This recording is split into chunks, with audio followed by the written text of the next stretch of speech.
હવે આગળ વાત કરીએ તો ભરૂચના દહેજની કેમિકલ કંપનીમાં આગ લાગતા નાસભાસ મચી જવા પામી હતી તો 10 જેટલા ફાયર બ્રિગેડના ટેન્કરો ઘટના સ્થળે દોડી આવ્યા હતા।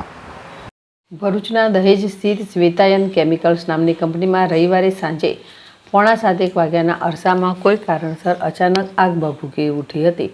જોતજોતામાં આગે વિકરાળ રૂપ ધારણ કરવાનું શરૂ કરી દેતા કર્મચારીઓમાં દોડધામ મચી ગઈ હતી। ઘટનાની જાણ થતાં દહેજ ફાયર વિભાગ તેમજ આસપાસની કંપનીઓમાંથી લાઇવ બંબા બોલાવવામાં આવતા તેઓએ પાણીનો મારો ચલાવી આગ ઓલવવાનો પ્રયાસ શરૂ કર્યો હતો।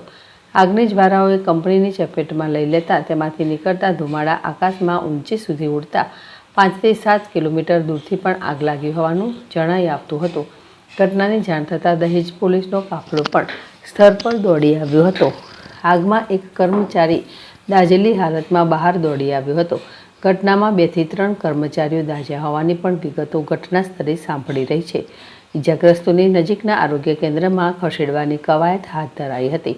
આગની ઘટનાથી બચવા માટે એક કર્મચારી કંપનીના ધાબા પર દોડી ગયો હતો, જોકે ફાયર બ્રિગેડની ટીમે તેને ભારે જહેમતે નીચે ઉતાર્યો હતો।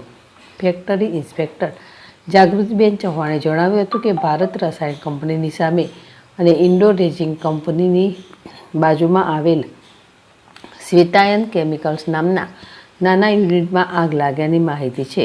હાલમાં આગને કાબૂ લેવાના પ્રયાસ ચાલી રહ્યા છે। કોઈ દાઝ્યું હોય કે ઘવાયું હોય તેવી વિગત હાલના તબક્કે મળી નથી।